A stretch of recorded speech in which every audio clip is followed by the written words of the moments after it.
canal do YouTube também, no Instagram e no Facebook. E dentro do nosso programa, Seja um Mago da Oratória, às 6h31 da manhã, nós nos reunimos aqui para falar sobre o poder pessoal. E às 20h11 da noite, nós nos reunimos para falar sobre o poder da palavra. E o projeto Mago da Oratória é levar profissionais de todas as áreas, do aprendiz a ser um mago do oratório. E aí, o que é isso, Giovanni, ser um mago do oratório? Ser um mago do oratório é você aprender as técnicas, os segredos do oratório, da oratória clássica e da oratória holística, para você aprender a falar com uma meta. Aprender, por que você está ensinando, então, aqui agora o poder pessoal?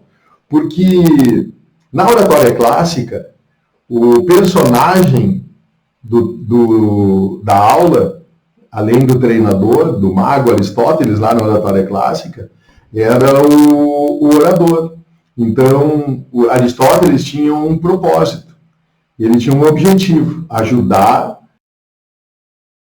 da Grécia, Atenas, a se tornar um orador. Então, das pessoas que procuravam a escola de Aristóteles, eles queriam ser um orador. Então, o orador, ele era imbuído e ele era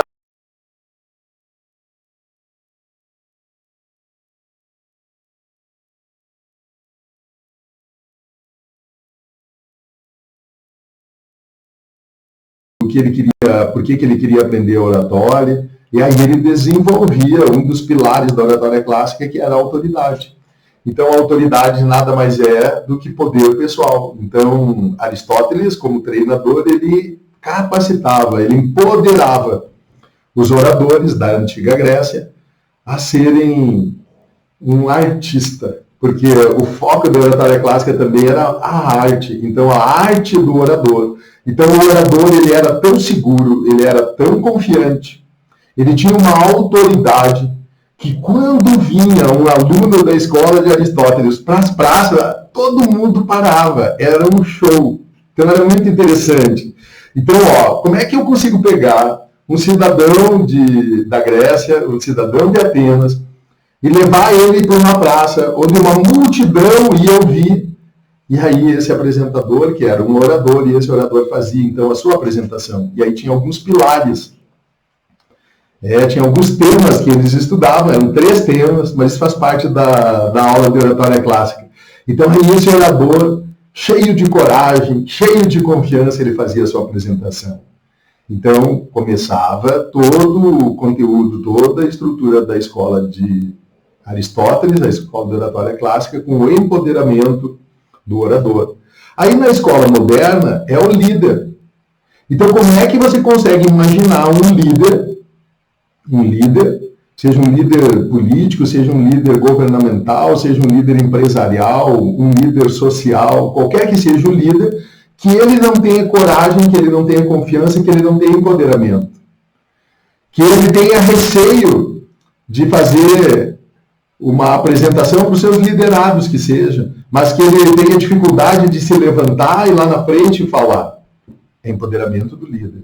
Então, poder pessoal do líder. E aí muita gente não sabe lidar com isso e usa o poder posicional.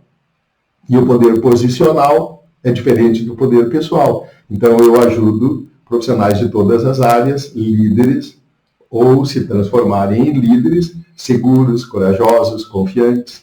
Aí tem a oratória holística. Na oratória holística nós vamos encontrar o líder espiritual. Aí nós vamos encontrar Jesus, nós vamos encontrar Dalai Lama, Martin Luther King, vários líderes espirituais que passaram pela Terra, Madre Teresa de Calcutá. E aí você encontra essas pessoas, consegue imaginar elas com dificuldade de falar em público, com dificuldade de falar com as pessoas, de dificuldade de se colocar no meio das pessoas para sentir essas pessoas. Então é o empoderamento do mestre. E aí, o mago. Quando você chega lá, plim, plim, é o mago. Daí, quando eu disse isso esse dia para o menino, ele disse, uau, mago, como assim?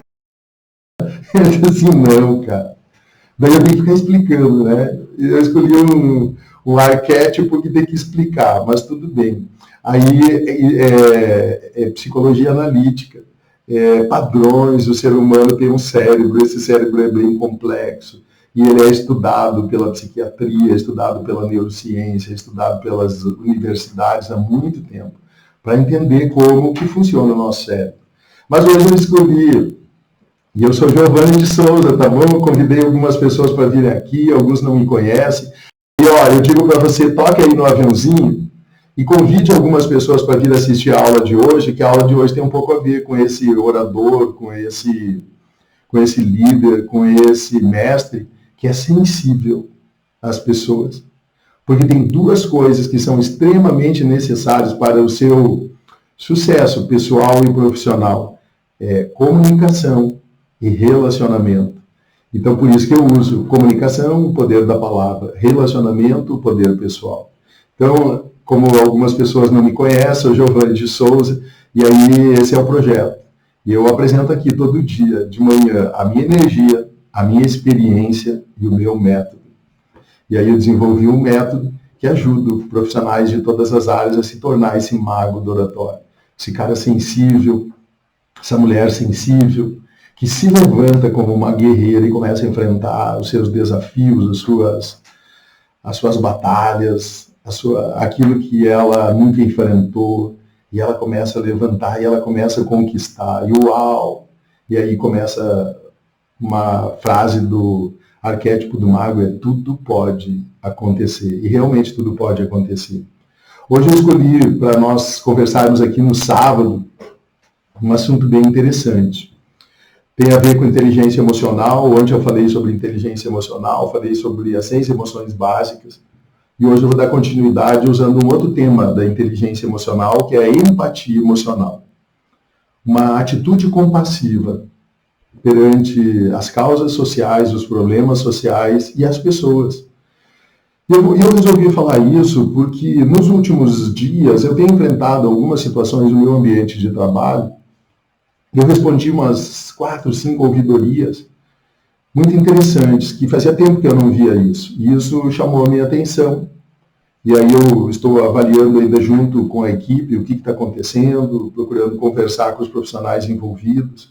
E aí, assim, eu recebi algumas ouvidorias de agressões entre profissionais com profissionais, e agressões, não agressões físicas, agressões emocionais, entre profissionais com profissionais e entre profissionais com usuários. Usuários extremamente sensíveis, e aí eu trabalho dentro de uma instituição que oferece saúde para as pessoas, cuidado para as pessoas, e eu tenho observado algumas situações que me chamam a atenção. Teve um dia que aconteceu um fato que foi muito triste para todos nós, onde o relato dos colegas, que uma colega que estava doente, ela pedia água para os seus colegas, e os seus colegas diziam que estavam muito ocupados, que já dariam água para ela. E ela acabou saindo daquele setor e foi para um outro setor de mais urgência, e ela não recebeu água lá naquele lugar. Eu fiquei muito chocado com aquilo, eu fiquei muito impactado com aquilo. Empatia emocional. Aquilo me machucou muito, e eu acabei muitas vezes falando e repeti várias vezes, questionando toda a equipe como que podia eles não ter a sensibilidade para dar água. Essa semana eu tive algumas situações de alguns familiares que foram conversar com alguns profissionais de saúde, e conversando com os profissionais de saúde, eles foram agredidos com palavras, com formas diferentes daquilo que nós nos propomos a fazer como agentes de saúde. E aí isso me chamou a atenção, e eu lembrei desse assunto que é muito importante, por que está acontecendo isso com a humanidade. E aí, como eu preciso ter empatia emocional, e não posso usar somente a prerrogativa de ser um gestor e ser um administrador geral, que poderia tomar medidas cabíveis, se for necessário, devem ser tomadas e vão ser tomadas, mas antes, num primeiro tempo, é necessário compreender o que está acontecendo. Porque não basta simplesmente ir lá e colocar naquela situação que tem acontecido, simplesmente usar os recursos da lei, da legislação. É preciso compreender o que está acontecendo. Nós estamos saindo de um período extremamente tenso, estamos saindo porque as vacinas estão sendo colocadas, mas ainda vai ainda mais um tempo para que isso possa acontecer, mas tem uma carga emocional em todas as pessoas que trabalham na saúde, mas também na sociedade em geral, que exige um momento de prestar atenção, um momento de compreensão, um momento de atenção, e aí eu vou chamar isso de atenção, um momento de atenção de todos, um momento de atenção do gestor, do administrador, um momento de atenção do profissional, do servidor, e um momento de atenção também do usuário. Então, assim, nós estamos vivendo uma sociedade que é uma sociedade muito imediatista. Quando eu compreendo todo o contexto social, eu consigo fazer uma análise de contexto mais aprofundada. Então, eu lembro que quando eu era criança, eu ia para a escola, e eu andava, na quarta série, eu andava por volta de 10 quilômetros para chegar na escola. 10 para ir e 10 para voltar. Não tinha um ônibus da prefeitura, não tinha uma van da prefeitura, e eu tinha que ir. E aí eu lembro que todo início de ano, minha mãe, ela pegava os caderninhos, minha mãe já não é viva mais, a minha mãe pegava os caderninhos, ela encapava eles com umas capinhas coloridas, uns plásticos que ela colocava com durex, e ela escrevia. Minha mãe era uma alfabetizadora, uma professora alfabetizadora. E aí ela pegava e escrevia no meu caderno o que era matemática, ou ela escrevia lá a quarta série, e ela colocava nos meus cadernos, colocava umas figurinhas. Aí eu tinha uma pasta bonita, e eu levava ela, minha mãe improvisava uma pastinha e levava numa merendeira. Tinha uma merendeira que eu ganhava um quisuco. E um pedacinho de pão dentro daquele quisuco. Era meu lanche. Provavelmente muitos de vocês que estão aí ouvindo nesse momento viveram isso também. Plim, plim. Abrindo arquivos existenciais. Aí, e a gente ia para a escola e a gente tinha que respeitar o professor. Até porque o boletim tinha essas duas cores aqui, ó. Tinha a caneta azul e tinha a caneta vermelha. Ai de mim se eu chegasse em casa com uma letra vermelha no boletim. O bicho ia pegar. Minha mãe era extremamente brava. O bicho ia pegar. Então, não era fácil. Aí a diretora chegava, quase a gente nunca via diretora, a gente só sabia que a diretora tinha um livro negro. Eu nunca vi esse livro negro. Eu passei a ter livro, eu só de imaginar aquele livro negro, eu imaginava um livro grande, com papel escuro, com letras, se meu nome entrasse naquele livro negro. É sério, eu nunca vi esse livro negro. Não sei se tinha mesmo. Você lembra? Você chegou a lembrar, tinha na sua escola o livro negro? Ai de quem? Eu lembro ainda um pouco que tinha num cantinho milho, onde as pessoas ficavam de joelho. A professora tinha uma régua de madeira grande, larga, grossa, que se fosse necessário, ela poderia bater na mão da gente. Hoje eu parecia muito velho. Não, cara, eu tenho 55 anos, mas eu lembro disso. Era assim que a minha mãe falava. E a minha mãe dava autoridade. Ai de mim se eu chegasse em casa falando da professora. A diretora, poucas vezes eu via. A diretora era um ser que a gente não enxergava tão fácil. Mas se a diretora, por algum motivo, ela fosse na nossa sala, era um momento de honra. Todo mundo ficava em pé.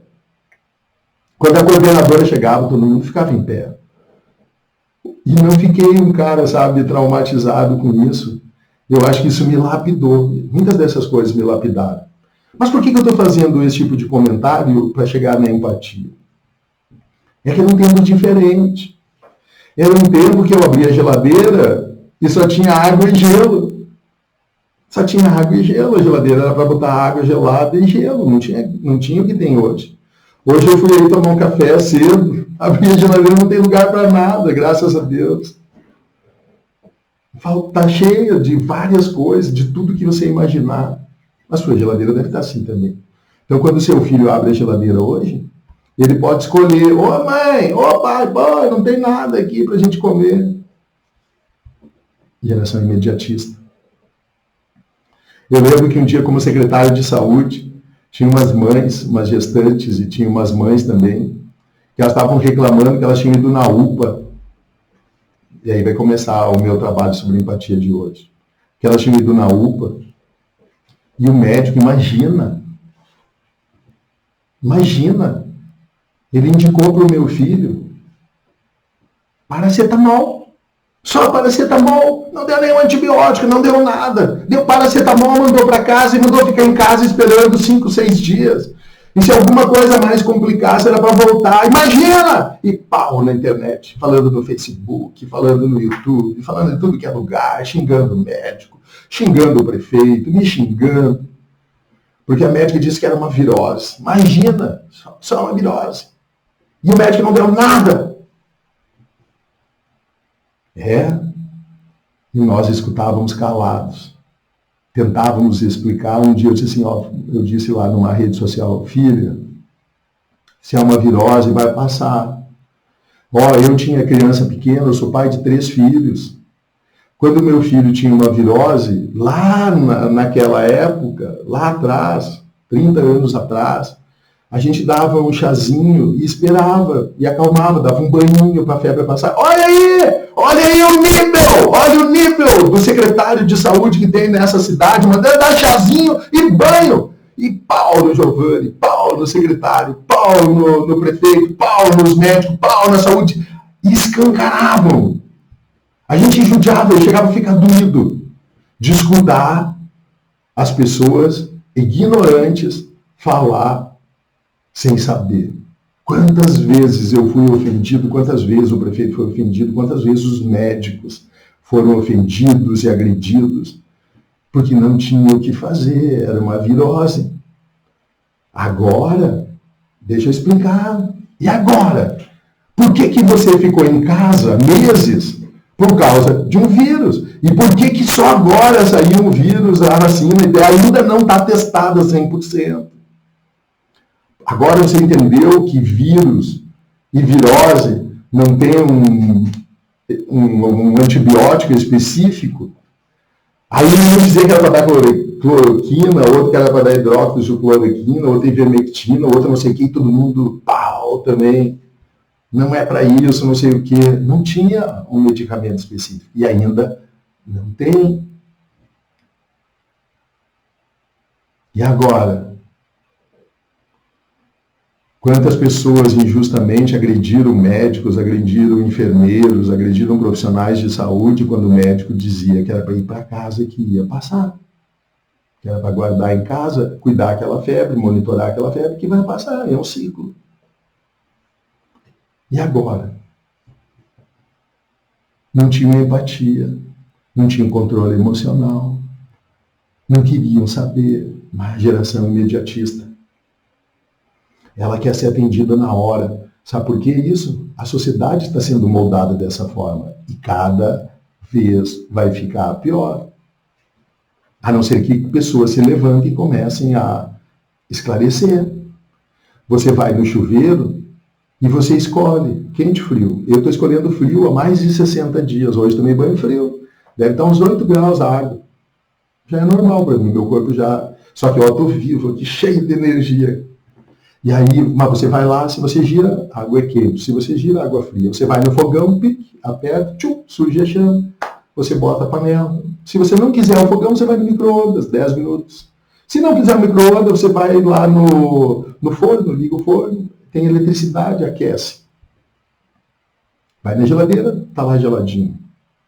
Vai na cafeteira, tum, tum, tum, aperta o botãozinho, tchum, 5 minutos depois, vai lá, está pronto o café. Tudo imediato. Tudo imediato. Só que daí, como está o campo emocional no tudo imediato?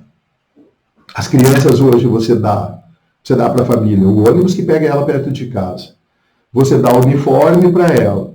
Você dá o tênis, você dá o material escolar. Você dá alimentação. Você dá. Não tem mais caneta vermelha e mais caneta azul. Porque se colocar uma nota vermelha pode traumatizar a criança, então não pode mais dar nota vermelha, a criança não reprova mais. Não pode brigar, não pode cobrar, porque se cobrar pode gerar traumas. Nós estamos gerando uma geração que não vai ser fácil. Plim, plim, não vai ser fácil viver daqui para frente. Não vai ser fácil. Nós que fomos, aprendemos, eu jogava bola de pé descalço. Sabe por que eu jogava bola de pé descalço? Machucava tudo meus dedos. Eu lembro até hoje os meus dedos, a ponta dos dedos, que dava, chutava a terra, saía a casca do ponta do dedo, assim, e ficava meses com aquilo até cicatrizar. Sabe por que eu jogava tênis, jogava futebol com pé descalço? Todos os meus colegas jogavam de pé descalço. Porque nós só tínhamos um tênis. Ei, não fica com dó de mim, não. Era necessário. Eu estava sendo lapidado, eu tinha que jogar de pé descalço para aprender a dar valor para o tênis. E eu aprendi. Um dia, meu filho do meio, eu fui numa loja comprar um tênis para ele. Aí eu cheguei lá na loja e eu vi um tênis da Olímpicos, coisa mais linda. Mas era lindo demais aquele tênis amarelo, com os frisos azul, coisa mais linda do mundo, aquele tênis amarelo. Aí eu comprei aquele tênis Olímpicos, bem feliz, assim, uau! Se eu tivesse um tênis desse, uau, que coisa mais linda esse tênis. Comprei aquele tênis. E cheguei em casa com um pacote de presente para o meu filho do meio. Eu cheguei e disse assim, tomara que o Vinícius veja o vídeo depois. Aí eu cheguei assim, ó filho, comprei um tênis para você. E ele pegou assim, abriu, tá louco, pai! Não, eu não quero isso aí, não. Eu não quero isso aí, imagina, um tênis amarelo dele. Não, pode pegar, não quero isso. Eu peguei o tênis, lembrei, peguei aquele tênis que foi largado daquele jeito, que foi dito daquela forma para mim, meu coração assim se quebrantou. E eu peguei assim, vem cá um pouquinho, Vinícius. Deixa eu contar uma história. Deixa eu falar para você. Pode ser que o tênis não seja legal, eu vou lá, você vai junto lá, daí você escolhe, troca, escolhe a cor. Pode fazer, eu quis fazer um gesto de carinho para você, um gesto de amor. Mas eu não está certo mesmo. E eu fiquei pensando em mim, quando eu não tinha tênis e quando eu ganhava só um tênis por ano, e daí eu não podia jogar bola de tênis, porque se eu sujasse os tênis no outro dia, era um quichute ainda. Eu não podia jogar bola com o meu quichute, porque se eu jogasse bola com o meu quichute, todos os meus amigos jogavam de pé descalço. Seria uma desvantagem. Então, eu jogava de pé descalço para não sujar o quichute, porque no outro dia eu teria que usar ele, e se eu sujasse, como que eu ia para a escola com tênis sujo? Então eu não podia sujar. Então eu ganhava um tênis por ano, Vinícius. Esse aqui era um presente, você tem tênis aí, você tem calçado, eu só achei ele bonito, achei que você ia gostar, mas eu entendo você. A cor não tem nada a ver, não é uma cor... Não é uma cor muito legal, quem sabe, para o jovem de hoje. Eu entendo você, não se preocupe. Vamos trocar. Ele disse, não, pai, desculpe, ó, me dá o tênis aqui. Não, pai, me dá. Ó, não, beleza, me dá aqui. Eu compreendi, pai, desculpe, tá bom. Tá bom. Mas você entende? Você vê como é que é? É diferente. Mas eu não posso querer que ele hoje, ele seja igual eu era lá. Ele não viveu a experiência. Então, algumas vezes, a empatia... E o que é empatia? O que é empatia emocional? É uma atitude compassiva. E está faltando isso na sociedade de hoje. Eu estava andando pelo corredor do hospital e eu escutei, eu já contei essa história, mas vou contar de novo, porque tem novas pessoas aqui e hoje tem a ver com atitude emocional. Eu estava andando pelo corredor do hospital e eu vi um gemido muito forte. E aquilo me chamou a atenção, eu sou sensível aos gemidos. E aí eu escutei aquele choro, uma angústia, dava para perceber que era uma angústia. E a minha alma foi captada por aquele angústia. Eu fui me dirigindo e eu cheguei perto de uma senhora que estava deitada numa maca com uma outra senhora no lado dela. Quando eu me aproximei, eu olhei, corria lágrimas assim pelos olhos dela, e ela só gemia. E ela procurou esconder um pouco aquilo, diminuiu um pouquinho porque eu estava ali. E aí uma senhora que estava perto só me olhou, e eu cheguei e disse assim, o que foi, senhora? Ela me olhou, virou o rosto para o lado e só continuou gemendo, não falou nada. A senhora que estava no lado dela disse assim, só que eu já tinha feito um scanner. Meus olhos, eles não foram feitos só para ver. Os meus olhos foram feitos para enxergar aquele gemido, aquele ser humano que está ali, aquela alma, aquele espírito. Quem é aquela mulher que está ali? Eu fiz um scanner. E eu já tinha captado no meu scanner quem era, quem sabe, aquela mulher. Que história será que podia ter atrás ali? Mas aí uma mulher começa a contar a história. Disse, sabe, senhor, essa mulher, ela criou, não lembro se ela falou criou 8 filhos. Ela dedicou a vida toda dela aos filhos, à família, à casa dela. O senhor sabe por que ela está toda machucada assim? Ela nunca fez mal para ninguém, essa mulher. Eu sou vizinha dela. Sou vizinha dela. Essa mulher nunca fez mal para ninguém. Eu nunca vi essa mulher gritar com os filhos. Eu nunca vi essa mulher gritar com ninguém. Eu sempre vejo ela fazendo tudo que pode para ajudar as pessoas. E o senhor está vendo que ela está toda agredida, toda machucada. Sim, o que aconteceu com ela? O marido dela. O marido dela veio da rua, espancou ela por algum motivo banal que tinha na casa, e ele agrediu ela e deixou ela dessa forma. E eu corri socorrer ela. E nós chamamos a polícia. E eu trouxe ela aqui para o hospital. Ele que deixou ela assim.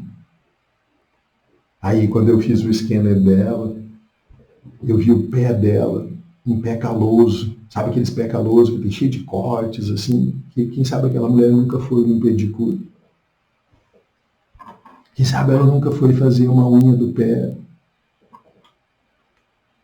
Quem sabe ela nunca teve um cuidado nos seus pés. Aí eu peguei e segurei na mão dela. Quando eu segurei na mão dela, parecia que eu estava segurando uma madeira. Dedos calejados, uma mão dura, uma mão de trabalho, de mão de... Ai, meu Deus! Eu segurei na mão dela, procurei tocar um pouco nas mãos dela, mas era uma mão fria, uma mão de uma mulher sofrida, uma mão de uma mulher que passou por essa terra com dificuldade, mas amorosa, dedicada, no cuidado com todos. E como que pode um cara fazer isso com ela? Empatia emocional. Daí, o primeiro pilar da empatia emocional. Eu sinto a sua dor. Eu peguei na mão daquela mulher. E empatia é diferente de compaixão. Hoje eu vou falar sobre empatia. Num outro vídeo eu vou falar sobre compaixão. Empatia. Eu segurei na mão daquela mulher e eu disse para ela assim, vai passar. Mas eu disse para essa mulher, vai passar, senhora. Mas dizendo assim para ela, ó, eu sinto a sua dor. Eu sinto a sua dor. E aí tem o segundo pilar da empatia emocional, equilíbrio emocional. Equilíbrio da empatia. Se você está notando aí, empatia emocional é eu sinto a sua dor. O segundo é equilíbrio da empatia. O que é o equilíbrio? O equilíbrio é eu sair dali. Eu sinto a dor daquela mulher. Agora eu vou fazer o que tem que ser feito. Eu fui até a enfermeira e perguntei para a enfermeira, você já medicou aquela senhora lá? Já, Giovana. O que você está esperando? Ah, estou esperando um exame complementar. Qual exame? Tal. Tá bom, deixa comigo que eu vou lá ajudar a ver. E o médico, o que o médico falou? O médico já fez o primeiro diagnóstico, o que ele está esperando? O resultado dos exames. Então tá bom, eu vou atrás dos exames. E aí eu fiquei monitorando aquela mulher todo o tempo. Ela passou a ser, além de todos os outros, que eu ajudo a cuidar, mas aquela, em especial, era a que mais necessitava de ajuda naquele momento. E aí eu fui até a psicologia hospitalar e pedi assim, ó, quero sua ajuda. Tem uma senhora no pronto-socorro que está vivendo essa experiência, que está lá passando por essa situação, você me ajuda, por favor? Você acompanha o caso dela? Sim, Giovana, vou lá. Aí fui ao laboratório, pedi que dessem agilidade aos exames e fiz tudo o que eu podia, tudo aquilo que estava ao meu alcance com relação ao cuidado dela. E fiquei monitorando até o momento que ela estava bem, que pudesse voltar de alta. E aí recomendei à amiga quais os caminhos que ela deveria fazer com relação à atenção primária do município, buscando ajuda referenciada, inclusive, se fosse possível, numa unidade especializada com acompanhamento para ela e também que solicitasse um acompanhamento para a família, porque aquela família também estava doente. Dei todos os encaminhamentos necessários e fiz a minha parte. Não só ali, esse equilíbrio da empatia. Como que eu posso contribuir, como que eu posso fazer a ponte e como que eu posso pavimentar a ponte entre os setores para que tudo dê certo nesse caso. Como que eu construo, e esse é o último pilar, como que eu construo a empatia, construindo a empatia, a atenção e o cuidado. Quando eu tenho atenção e cuidado, é assim que eu construo a empatia, cuidando das pessoas, cuidando de todos aqueles que estão sobre a minha guarda e todos aqueles que estão à minha vista. Sempre que surgir uma possibilidade de cuidar, do cuidado, se constrói empatia. E a primeira coisa importante na empatia, ouvir. O que foi, senhora? O que aconteceu? Então, quando eu estou andando pelo corredor, uma pessoa diz assim, moço, sim, o que foi que aconteceu? O senhor consegue um copo de água? Sim, vou conseguir um copo de água. Por favor, você consegue um copo de água lá? Onde tem copo de água, eu pego a água e levo. Muito obrigado. Quando você passa pelo corredor e você caça o olho, e você caçou o olho de alguém, você para e diz assim, tá tudo bem? Não, está tudo bem, eu estou precisando fazer tal coisa. Só um pouquinho nós vamos ver. Dá uma volta e vê se tem alguém que está olhando para você. Se alguém está olhando para você, ele está procurando alguém que olhe para ele. Está tudo bem? Precisa de alguma coisa? Sim.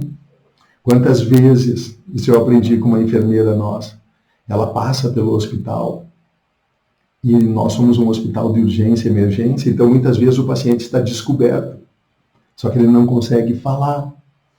Então essa enfermeira me ensinou que quando a gente passa pelo hospital e vê uma pessoa com uma certa nudez, ela não está podendo falar, mas ela está se sentindo constrangida de estar com o corpo aparecendo nu. Aí ela diz assim que ela passa e ela pega um lençolzinho e coloca na pessoa. E eu aprendi. Às vezes eu passo num lugar e a pessoa está um pouco desnuda. E aí eu vou lá e coloco um lençolzinho, a pessoa olha para mim, sorri, tipo assim, obrigado. Cuidado. Procure os olhos do dia a dia e procure ter mais empatia. Então, quando um colaborador vai falar com outro colaborador, não seja recebido com aspereza. Não receba a outra pessoa, ouça. Tenha atenção. Quando um usuário vai falar com um profissional, converse com o médico, converse com o enfermeiro, converse com o multiprofissional que for. Empatia. Escute. Cuidado. Nunca fez tanto falta no tempo que nós estamos vivendo hoje, na sociedade que nós estamos vivendo hoje, a empatia. E o que tem a ver isso com oratória, Giovanni? Avalie você, seu poder pessoal. Se você se mudar, se transformar, mudando a si mesmo, carregando com novos códigos, com novos sistemas, novos drives. Se você não vai começar a se comunicar diferente, se você não vai começar a falar diferente, se você não vai começar a agir diferente, daí você vai esquecer de você, vai esquecer da sua voz, vai esquecer do seu medo, e você vai começar a se preocupar em cuidar dos outros. Empatia. Atitude compassiva. Empatia. Eu sinto a sua dor. Plim, plim. Namastê. O Deus que está em mim, que habita em você, Ele quer que nós sejamos melhores. E Ele renova todo dia o seu amor, a sua graça, a sua paz e a sua misericórdia. E Ele já renovou. E Ele pede que sejamos pessoas com mais empatia, que sintamos a dor das pessoas, que cuidemos uns dos outros. É isso que Ele espera de nós. Valeu? Bom fim de semana.